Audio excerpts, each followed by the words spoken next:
This was also another very mind-blowing part for me, because the order of their physical affection is completely opposite from my culture. Hi, this is Cloris. How are you doing? I'm from Hong Kong and I've been living in Germany for almost 8 years. I'm a naturalized German and currently based in Munich. I'm going to share with you what I've learned from dating in Germany. In traditional East Asian culture or Chinese culture specifically, we do things in a completely opposite order. By the way, my perspective and my observation are more based on traditional dating rather than the hookup culture or situationship. First of all, of course, people meet each other, they hang out for a few times, usually without any physical touch or anything, and one day the guy would ask the girl to be his girlfriend, and then they started first of all holding hands, and second would be hugging each other, and then the third part would be kissing, and then da-da-da. But these might be already the very old-fashioned way, and I'm not sure if people are still doing this. However, in Germany, it's the opposite. After people confirmed their mutual feelings for each other, they would start to kiss each other, and then kissing, and then much later on, when they're in a more serious relationship, and then maybe many weeks later, they started to hold hands. I've realized that the idea of holding hands is so different in their culture. So the first time German guy kissed me, I thought it was fast. Maybe this is a general Western approach, because when we see some reality shows like Too Hot to Handle, people also started from kissing each other like right away. But when we see Single Inferno, there was basically no physical touch or anything. When some European friends were watching Single Inferno, they asked like when would they even start kissing? It just wouldn't be culturally appropriate to do that on even a reality show in the East Asian culture. So in these cultures, we have just very different perception on kissing and what kissing is symbolized in human relationship. In the past, I was so confused. I would wonder why he kissed me, but he never holds my hands. Is this just a fling or a casual thing or a situationship? It was like so confusing because the order of physical affection is just so different from my culture. Later on, I realized that kissing is actually more casual, but the funniest part is that from my own experience and my friends' experience, German guys would confirm with us if they could kiss us. They would literally ask, "Can I kiss you?" From an East Asian perspective, this is a little bit awkward. It was kind of killing the vibe, but now I would see that it makes sense, and I really appreciate that they ask so that there would be no confusion. It wouldn't make people feel uncomfortable. The most confusing part is holding hands, because holding hand here is seen as PDA, meaning public display of affection. People only do this when the relationship is more solidified. People only hold hands when they are more comfortable with each other and they've been exclusively dating. Compared to kissing, holding hands needs more commitment and emotional attachment. Holding hands is way more serious than just kissing, which is so different from East Asian culture. Number 4, Spaziergang. Interestingly, Spaziergang can even exist in different contexts of my videos. I was shocked to learn that it's very common to have a walk on the first date, because in Hong Kong, a first date usually means having a coffee, a dinner, or somewhere just with chairs. It's not very comfortable to walk around because it's very crowded and it's not so easy to talk to each other. But in Germany, having a walk is just very common on the first date, even in winter. No coffee, no snacks, just a walk. And you know how long a German walk can take? It can take from 1 hour to 3 hours depending on how much you want to talk to each other. For example, in Munich, the popular places for the first dates are English Garden or Nymphenburg. It's actually very enjoyable to walk there. You can see the palace, you can see the nature, you can see the rivers, Isar. Having a walk is more feasible here because we have more nature in Germany. Some people would even go hiking or bouldering. These are also popular activities for dates. But due to safety concern, I usually don't prefer hiking for the first date. Having a walk is basically like a national passion. You can do it on the first date, you can do it in winter to prevent winter blues. Having a walk in Germany is really a game changer. If you're interested, you can check out this video. In this video, I shared how Germany changed me. Now I can even do outdoor activities in winter. And number 5 is no love bombing, very down to earth. This part really surprised me, but in a good way. I think German guys are are more down to earth and they proceed things in a slower pace and more comfortable manner. They don't do love bombing compared to American culture or Canadian culture. For example, in American culture, the guys might pick you up and drive you home, send you some gifts, etc. Also, some time ago, I had a date with a Hungarian man. He was so kind and he gave me flower even on the first date. I was so surprised, but I think it's more their cultural practice. It's my first time to get flowers on the first date. In Hong Kong, if a guy likes me, he would text me quite frequently.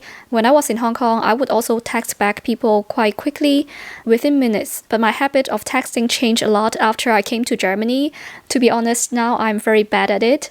And Germans are not so keen on social media. Sometimes after a few days, we still don't follow each other on social media. It's also very common that some people don't even have social media. In the past, if a guy tells me that he doesn't have social media, I would find it very suspicious, but now it's completely normal. I think in Germany, German guys don't do that much of fancy dramatic gestures, but they would assure you that I like you and they would say it verbally and directly. And I really appreciate it because there would be no games, no guessing, and everything is kind of clear. However, I think saying I like you in German culture is very different from Chinese culture. If you also have East Asian cultural background, I would recommend you to be a bit more cautious about it. Even though they truly mean they like you, it just means that they wanted to know you better, but it doesn't even mean a big deal like that in the East Asian culture. Because in Hong Kong, I like you would almost mean that you are trying to enter a committed relationship. Anyway, modern dating is so confusing, so I would just take my time to observe someone and see if that person has a good character, how he gets along with his friends and family, etc. German people are more authentic and direct with their feelings, but it's still very different from the Asian culture. In our culture, the most popular love language would be act of service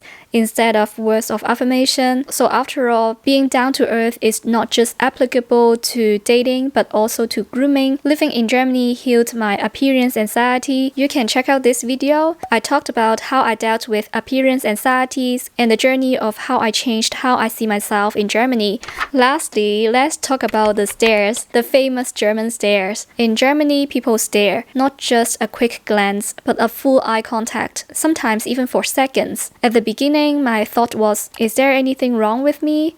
What does that mean? But then later on, you know what? Nothing happened. No one comes over, no one says hi, no flirting, even at a party or a club. In Hong Kong, if you go to a party or clubbing, if a guy keeps looking at you, he would usually approach you. So when I was younger, in my early 20s, my friend told me that don't have any eye contact with guys unless you are interested. So this is really a funny advice from my friend. However, for German men, they would look at you, think, analyze, and then they continue drinking their beer. I had this exact experience in Frühlingsfest. If you're interested, you can check out this video. By the way, if you have any idea how to approach men in a natural way in public, please let me know in the comments so other foreign women in Germany can benefit from it. No, actually, guys in Germany can also benefit from it if women know how to approach a guy naturally. For me, I have never done this, but in my last video, a lot of people suggested that women can also make the first move because from a guy's perspective, it's very risky, especially I look like a minor. In the past, from my perspective, he was just not interested, so he didn't approach me. But now I started to learn the difficulties and struggles from the guy's perspective. I would show them a bit more empathy. Actually, in German culture, approaching strangers can feel intrusive. There's a strong respect for personal boundaries. Many guys don't want to make women feel uncomfortable, so instead of approaching, they would just observe silently. So there's no flirting, just pure data collection for guys. Staring is really a new concept to me because I was taught to not to stare at people. I think in general, in East Asian culture, we would just avoid any eye contact with strangers because it's just awkward. But in Germany, I've learned that women have to give more signs than usual. For me, it's so difficult because I'm just bad at it, and I usually don't have that kind of interest from the first sight. So in most of the cases, I guess they would think I was not interested. I also don't feel comfortable or confident enough to approach strangers in random occasions. And I remember someone commented in another video that in general, guys just need more signal than women to feel the interest and feel safe to approach ladies. And honestly speaking, growing up, dating, marriage, this this kind of thing is really not in my life checklist. It would be nice to have it as a bonus, but I'm happy with my own life and I don't have that kind of strong desire or drive to have a partner. So having no partner is actually not my biggest fear.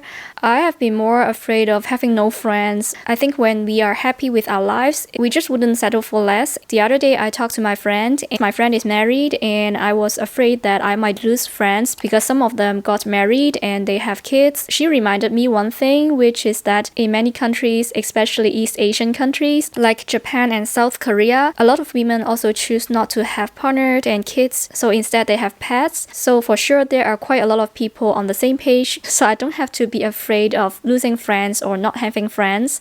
That was such a relief for me. So yeah, dating German guys was a confusing and at the same time eye-opening experience for me. As a single Asian woman from Hong Kong, the most valuable lesson I've learned is communication and honesty. Most of the time, when two people are emotionally mature, we can show more empathy and compassion towards the other person and figure it out together. Especially when we are dating interculturally, there are a lot of assumptions that people don't know about us, or we don't even know those assumptions ourselves. It's less about playing games here, so I really like the directness in dating here. If you have dated someone from a different culture, I would appreciate if you could share your stories below. If you find this video interesting, don't forget to give it a like and subscribe to the channel so you won't miss my next videos. I will keep sharing what I've learned from living abroad in Germany and life transitions. Thanks for watching, take care, and see you in the next one. Bye!